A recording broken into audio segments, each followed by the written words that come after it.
Hello, everybody. Giving it 5 seconds here for people to catch on to notice that we are live, and we're going to be looking for your comments. Whether you're going to type in or whether you're going to call in, I'm looking forward to hearing you all. It's going to be a great show.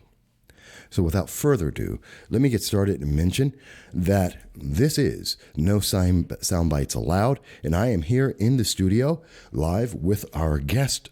To start off with is Vic Furman, and he is a candidate for the 122nd District. We're just not going to waste any time. We're going to get right into it. And for people who don't know a little bit, and I'm going to let you say more about yourself in a second, but Vic is a well-known, well-voiced advocate of many issues for many years. People have probably heard him, not on this program, but definitely on WNBF. You are not afraid of cameras or publicity, but to better explain yourself and why you're running for the 122nd Assembly District, let me turn it over. Vic, how are you doing? I'm doing really well. Thank you very much. Why am I running for the 122nd District? Well, wait a minute. Before we get there, let me ask you, who is Vic? Well, Vic Furman's a 64-year-old man who was born and raised here in Binghamton, New York. I moved to Chenango County in 1993. Actually, Chenango Forks, which is half my property's in Broome, the other half is in Chenango. And the line goes right through the middle of me. I'm a veteran from 1972 to if you can count my reserve years, to 1978. I'm very well versed in public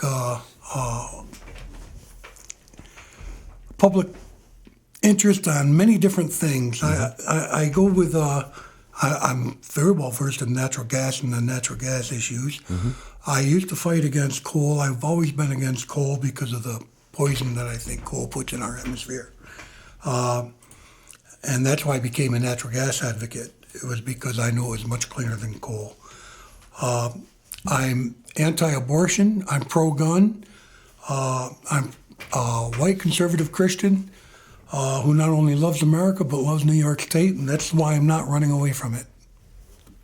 All great reasons to be someone who's out there, outspoken, as you are. But, and I didn't mean to cut you off, but I want people to know who this is, to put it in context for the next question: why are you running? Well, as I mentioned, I'm a veteran, and I remember coming home from overseas, and we had to fly a military flight coming back from Korea, and it didn't matter where we were coming from, but as we came into the San Francisco airport, we had to wear our uniforms. We could not change into civilian clothes, and as you all know, Vietnam was going on. It was going on strong back then. Mm-hmm. When I came down the elevator, there were some Moonies dressed up in their orange garb. That's what they wore back then. They spit on us, threw coffee on us, and that's why I'm running today. Because today we have a government that's spitting on the people of upstate New York, and it's the same feeling as I got back in 1973 that I'm getting now. And I want to represent the people of the 122nd District. I want to be the great disruptor in Albany, the one that doesn't follow the lead, but makes it. Well, those are good reasons to run. And obviously, you're not alone in the sentiment that there's a problem coming from government, from the one-party rule in New York State. I think we all are very aware of the news reports that have come out that we've lost 1.4 million people under the rule of Governor Cuomo. We know that in December, there were 500 jobs lost in Broome County alone. Utica had lost over 100. I think some of the surrounding counties had about 100 apiece as well. Economically, we're not doing well. People are leaving. The counties are having difficulty. Are these issues you have an idea of how to address? Let me tell you this. Senator Gillibrand, a well-known Democrat who ran for president and dropped out of the race, 3 years ago said that the upstate area has lost 80,000 jobs since 2010, and that's the truth. We lost Buckby Myers, IBM, Singer Link, GAF. We lost many corporations. Plus, we lose jobs in the private sector.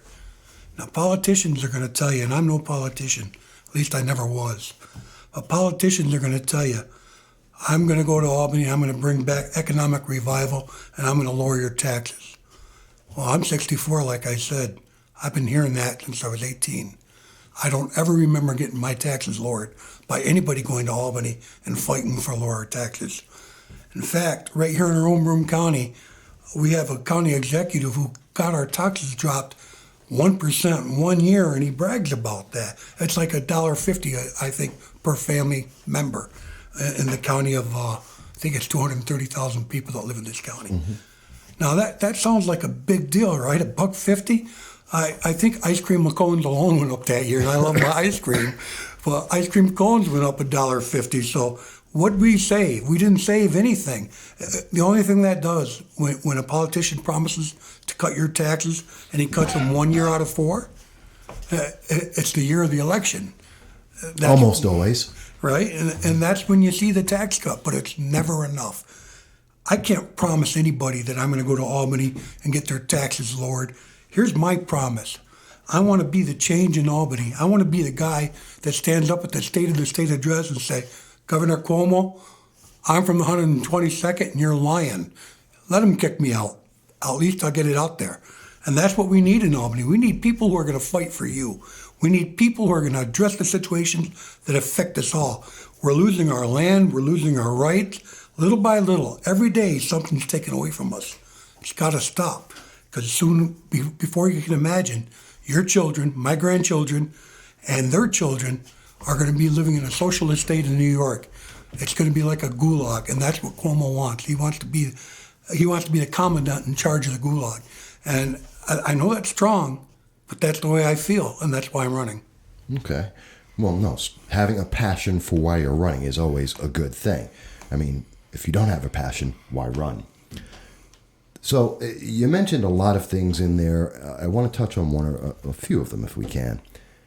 One of the things, you talked about landowners' rights. You're talking about some of the taxes we've had. There is no question people may look at your other sites like the Natural Gas Now. A lot of people may know you best because of your efforts to get natural gas into New York State. That's an interesting issue. A lot of people for, a lot of people against. But one of the things is people don't know, how did you get into that? And why are you such an advocate for it? Well, I was approached by a gas company in 2008, like many people were. And they offered me $25 an acre to sign up. And I said no. Before he left my kitchen table, it was up to $200. And I said no. Because like many people against gas, I was afraid of them destroying my land, putting roads in on it, and it scared me. Then I went to a meeting at the Unitarian Church, and I didn't sign any papers. I just went to the meeting, and they handed me a 15-page questionnaire. And if you answered yes to any of those questions, you were an imbecile. The questions were, do you want your water polluted? Do you want light shining in your bedroom 24/7? Things like that. They were ridiculous. Do you want trucks driving up and down your road? Do you want a pipeline in your living room? This is the questions they were asking people. And I don't know if their website's still up, but that was NIRAD, New York Residents Against Drilling, that had that meeting. Mm-hmm. So I decided to study into it. And I went and I did a lot of studying. I studied almost 6 months before I changed my mind. It had nothing to do with money. At that time, I only had 5 acres of land. I wasn't going to get rich on their offers. But it was a pool, and they wanted me to get in the pool with everybody else in the neighborhood. That's why they came to my door. Now, I've been following this natural gas. Tom Shepstone has a Natural Gas Now website, and he tells me I'm one of the top 10 readers on the website. He gets 90,000 to 100,000 hits a day, I believe, on his website. He'd have to correct me on that if I'm wrong, but I'm pretty sure that's what he told me.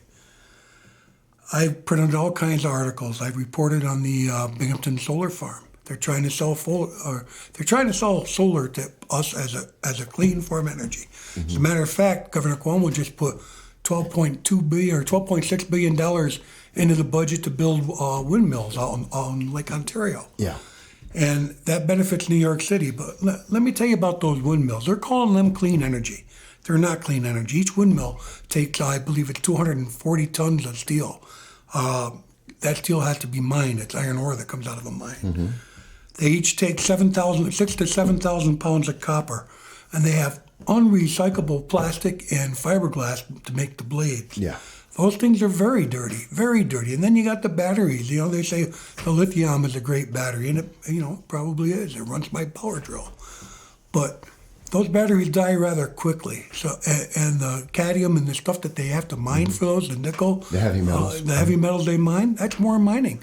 And when they say clean energy, you have to look behind the word clean, because if you go to www.cleanenergy.soclean.com and then scroll down, you're going to see a lot of stories about how bad that energy is and about how much the Chinese are protesting their solar panel factories in their country that's destroying it.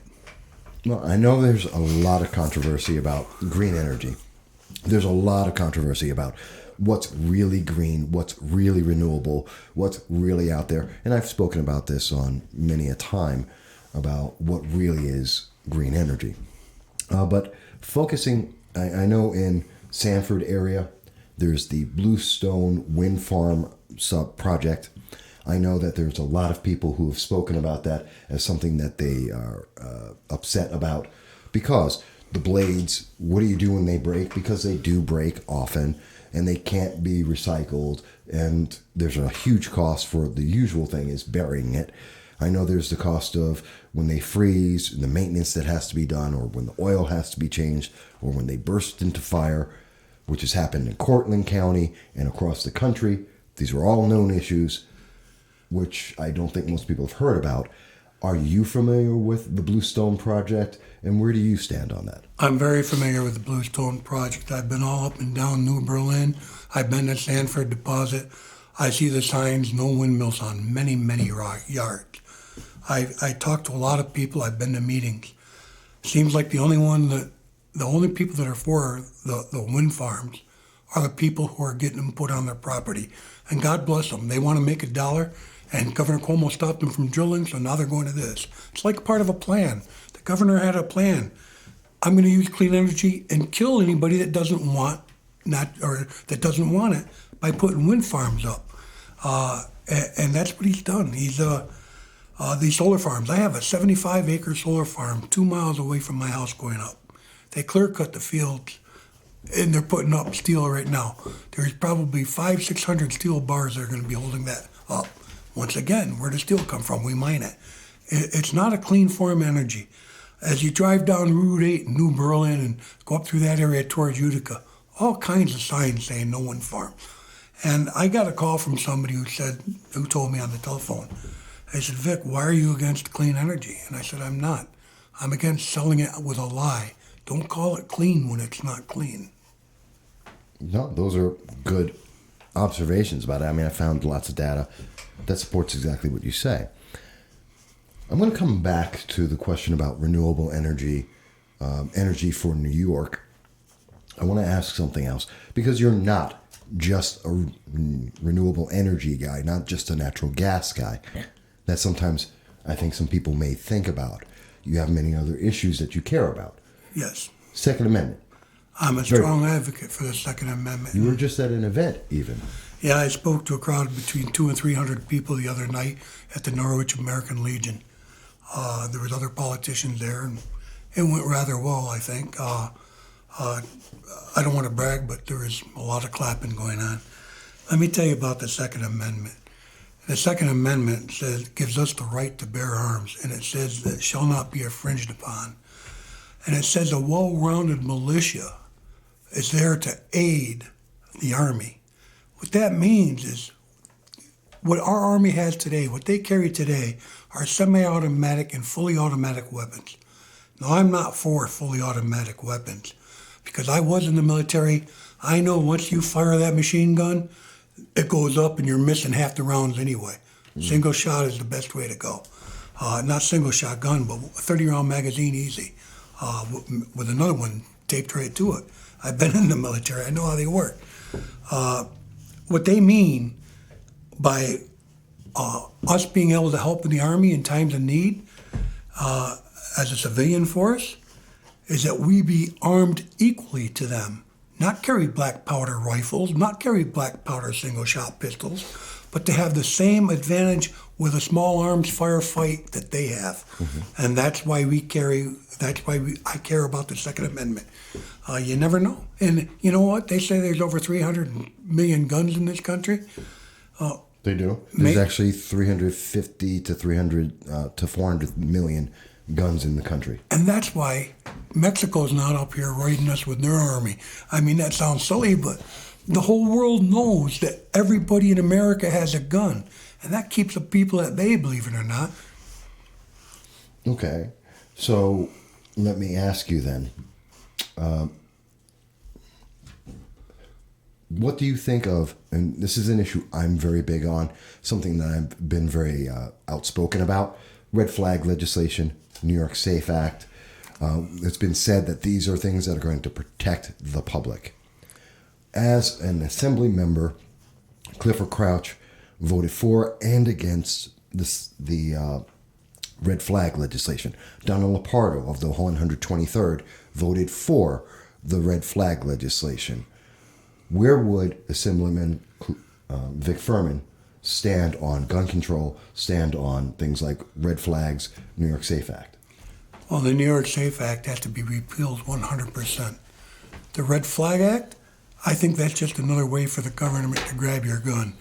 Anybody can use it. It's just like, look at child abuse. If a couple goes through a divorce, the wife wants to give the husband a bad name, she calls up welfare office, says my kid was being abused by the husband. Even though the husband did nothing but love that child, he's being accused and they come to the house and they take the kid. That's what they're going to do with their guns. They're going to grab our guns that way. And it's ridiculous.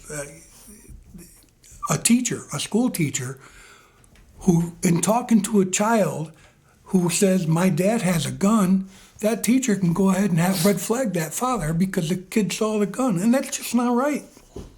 No, I agree. It's not right. No, we have to protect our Second Amendment. Look at the church in Texas. A guy with a gun stopped a guy with a bigger gun. Yes. You know, and it happened in Connecticut. It happened in Milwaukee, I believe it was, a couple months ago. We have to protect our Second Amendment. Oh, sorry. That's me. Look at the church in Texas. But if we don't protect our Second Amendment, then we can't protect our families. And isn't that what we're here for? To raise and live in a peaceful society and have our children and our families protected. Look at this Bail Reform Act, and I know, Mike, you were going to get to that. Bail reform's on the list, right? Yes. I know you're going to get to I said, I'm going through a couple of things, yeah. Well, this Bail Reform Act, which was co-sponsored by Donald Lapardo and many other Democrats in the legislation, look what it's doing in our state. People are actually afraid to call the police now. I mean, if you call the police and then somebody gets arrested, that criminal has a right to your information and to the crime scene. Yeah. They break into your house and they assault your girlfriend. Maybe they slap her, maybe they do worse. You call the police, have them arrested, they come back. They come back and they make her live through it again because now it's their right to live it again. Here's what I would do in bail reform. This is my idea of bail reform. Don't put a man in jail for stealing a chicken. Make him pay for the chicken. Make his bail what the chicken cost. That's what bail reform should be. People say it's a bail is racist, that it's yeah, they do say that. It's aimed at the poor man. Well, don't commit a crime, first of all, and then you don't have to worry about it. Ultimately. But here's where the bail reform is messing with the police, and I have a son that's a state trooper.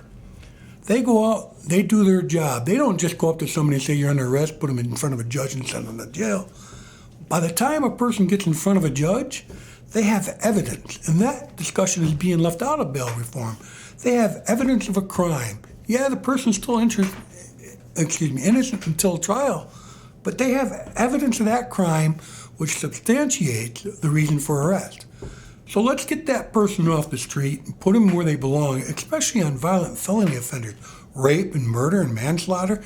Do you realize that girl that got hit by the Jeep in Recreation Park this past summer? that guy would have been let go under the new bail Yes, reform act. Yes, he would. He would have been Absolutely. let go.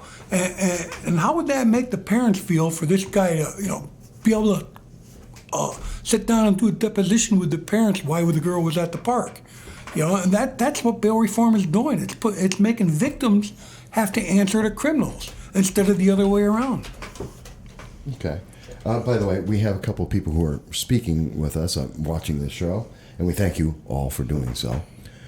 And, of course, just to mention it, you can, of course, always call in at 607-242-1582. We do look forward to seeing your text there, or you can call in. Also paying attention to the comments, and I do see that Teresa Marie has mentioned, one, she agrees with you about the red flag laws, and myself as well, that they can and will be misused without doubt, because I don't trust the government, and that's my personal statement. And you've also made a very clear case there.